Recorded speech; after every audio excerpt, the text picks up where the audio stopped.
नमस्कार. ऋतुज रेसिपीजमध्ये तुमच्या सर्वांचं खूप खूप मनापासून स्वागत आहे.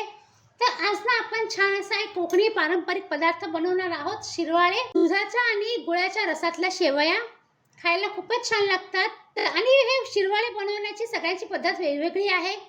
तर मी तुम्हाला माझ्या पद्धतीने दाखवते आहे कसे बनवायचे ते. तर तुम्ही नक्की ट्राय करून बघा. आणि जर तुम्हाला गोड आवडत नसेल तर तुम्ही तिखट चटणी जी आपण इडलीला बनवतो ना, इडली डोशाला छान अशी चटणी बनवतो, ती चटणी बरोबर पण तुम्ही हे खाऊ शकता. किंवा जर तुम्हाला नूडल्स बनवायचे असेल तर राईस नूडल्स तसं ते पण तुम्ही बनवू शकता. पण इथं तुम्ही शिरवाळे नक्की बनवा. तर त्याच्यासाठी ना मी तांदळाचं पीठ घेतलेलं आहे. मी हे मोठा बाउल भरून तांदळाचं पीठ घेतलेलं आहे. आणि मी गॅसवरती पाणी गरम करत ठेवलेलं आहे. हे बघा, हे मी पाणी इथे गरम करत ठेवलेलं आहे. हे ॲड करायचं आहे. स्वादाप्रमाणे मीठ मिक्स करून घेतलं व्यवस्थित. याच्यामध्ये ॲड करायचं आहे हे गरम गरम पाणी.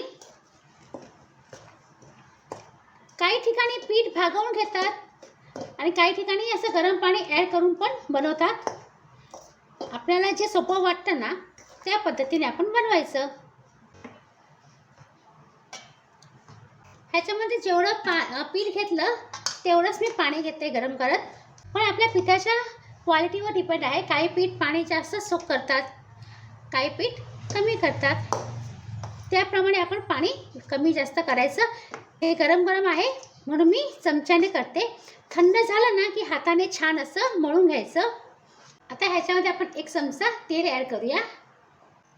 म्हणजे कसं पीठ आपलं चिकटणार नाही जास्त. आणि थोडंसं तेल असं ह्याच्यावरती लावायचं. ग्लासाला पण असं लावून घ्यायचं कारण गरम गरम आहे एकदम. आणि ग्लासाने असं छान असं मळून घ्यायचं. आणि एका साईडला मी इडलीचं भांडं ठेवलं आहे. स्टीमर ठेवलेलं आहे गरम करत पाणी. हे बघा, हे मी स्टीमर इथे गरम करत ठेवलेलं आहे पाणी. तुमच्याकडे इडलीचं असं स्टीमर इडलीचं भांडं असेल ना तर इडलीचं भांडं घेऊ शकता.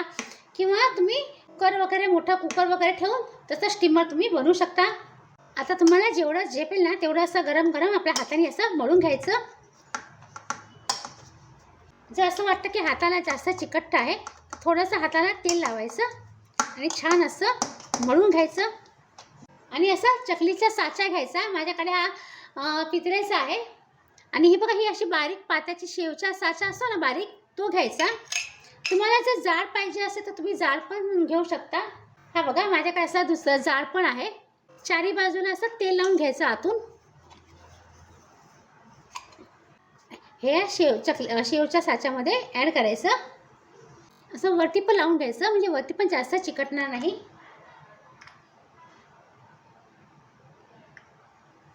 पारंपरिक पद्धतीने ना हे शिरवाळे लाकडीचे साचा असतो ना त्याच्याने करतात. हे बघा,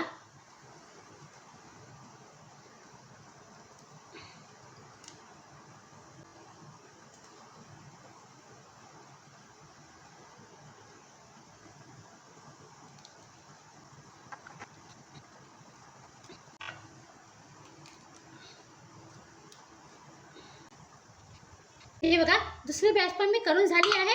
आता ही बॅच 15 मिनिटांनी स्टीम झाली ना, पहिली बॅच ती बाहेर काढायची आणि मग ही दुसरी बॅच ठेवायची. पहिली बॅच झाली की आपली दुसरी बॅच ठेवायची आहे. जोपर्यंत आपल्या शेवया तयार होतात आहे तोपर्यंत आपण नारळाचं दूध पण काढून घेऊया. तर त्याच्यासाठी ना मी हे नारळ खोबरं घेतलेलं आहे. हे ओलं खोबरं आहे, फ्रेश कोकोनट. तुम्ही खाऊन पण घेऊ शकता, म्हणजे विळीने किसून पण घेऊ शकता. ग्रेटेड कोकोनट म्हणतात ना, तसं तुम्ही ग्रेट करून पण घेऊ शकता. आता मी ह्याच्यामध्ये थोडंसं गरम पाणी ॲड करते आहे. गरम पाणी ॲड केल्याने ना छान असा रस पण निघतो. आता झाकण लावूया आणि छान असा मिक्सरमध्ये मी वाटून घेते आहे. तर हे बघा फ्रेंड्स, आपली पहिली बॅच झालेली आहे. हे बघा, छान अशा आपल्या शेवया शिजलेल्या आहेत. तेल लागलं ना म्हणून इझिली निघतात आहे शेवया. हे बघा, जराही चिकटलेलं नाही आहे. हे बघा, दुसरी बॅच पण मी वाफवायला ठेवलेली आहे. हे आपण साईडला ठेवूया. आता हे शिरवाळे म्हणजे शेवया आपण इथे काढून ठेवूया. आणि ह्याच्यामध्ये आपण तिसरी बॅच पण लावायची आहे कारण आपण भरपूर केलेले आहेत.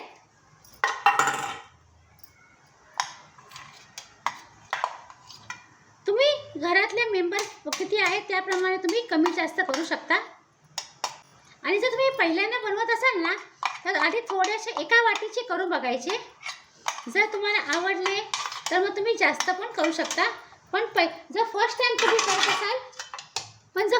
तुम्ही करत असाल ना तर एकदम भरपूर करू नका.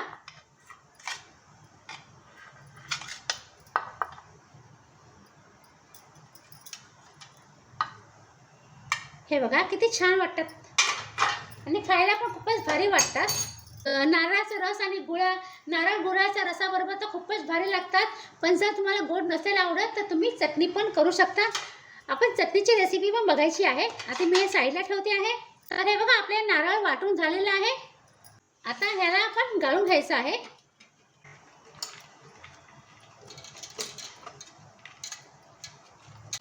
रसामध्ये बुडून खायचे असतात म्हणून आपल्याला रस थोडा जास्त लागेल. मी हा अर्धाच नारळाचा घेतलेला आहे. तुम्ही अख्ख्या नारळाचा पण घेऊ शकता. तर आता आपण काय करायचं, हे जे चौथा उरलेला आहे ना तो परत आपण मिक्सरमध्ये ॲड करायचा.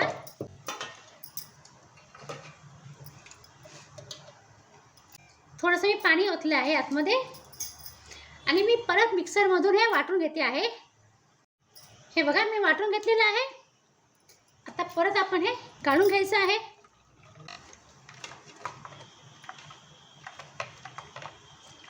हे बघा छान असा सगळा रस मी काढून घेतलेला आहे.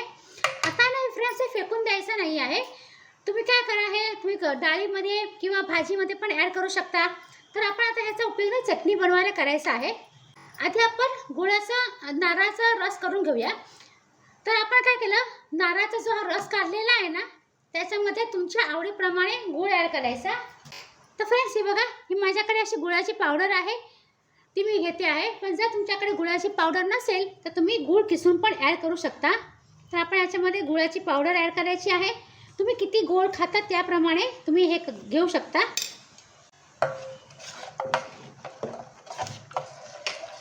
पण या गोडच छान लागतात म्हणून थोडंसं जास्त गूळ ॲड केलं ना तरी पण चालेल.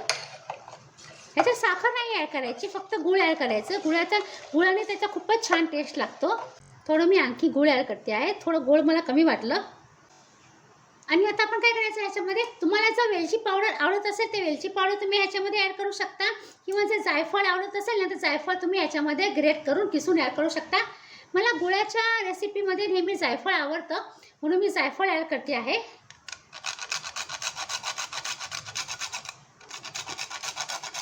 तर हे बघा जायफळ आपण ॲड केलेलं आहे. छान असं मिक्स करायचं आणि मी हे साईडला ठेवते आहे. आता आपण ना चटणी बघूया. चटणीसाठी मी सेम मिक्सी जार घेतला आहे. त्याच्यामध्ये जो आपण नारळाचा रस काढला होता आणि त्याचा जो चौथा उरला होता ना ते मी घेतलेलं आहे. आणि त्याच्यामध्ये मी हे मूठभर डाळी टाकते आहे. हे जे डाळी आहेत ना म्हणजे हे रोस्टेड चना डाळ ती मी घेतलेली आहे. तुमच्याकडे जर रोस्टेड चना डाळ नसेल तर तुम्ही शेंगदाणे पण घेऊ शकता. त्याच्याने पण ते चटणी छान थिक होते आणि त्याची टेस्ट पण खूपच छान लागते. लसूण आणि मिरची मी ॲड केलेली आहे. तुम्हाला जर आलाचा टेस्ट आवडत असेल तर तुम्ही जिंजर पण ॲड करू शकता, आलं पण ॲड करू शकता. थोडंसं पाणी ॲड करूया आणि छान अशी चटणी वाटून घेऊया. तर हे बघा फ्रेंड्स शिरवाळे तयार झालेले आहेत आणि चटणी आणि नारळाचा रस पण तयार आहे. हा बघा हा नारळाचा रस आहे. आपण एका शिरवाळ्यामध्ये नारळाचा रस ॲड करूया. तर हे बघा फ्रेंड्स एका शिरवाळ्यावर मी नारळाचा रस ॲड केलेला आहे आणि दुसऱ्या ह्याच्यात आपण चटणी ॲड करूया. तर ही चटणी मी बनवली आहे. त्याच्यात मी आता मीठ ॲड केलं आहे. तर शिरवाळे नारळाच्या रसाबरोबर छान लागतात. पण माझ्या मुलीला चटणी पाहिजे म्हणून मी तिच्यासाठी ही चटणी बनवली आहे. आणि आता ह्याच्यावरती आपण तडका ॲड करूया. आणि हे बघा ह्या मी सगळ्या शिरवाळ इथे करून ठेवलेल्या आहे. आणि आणखी एक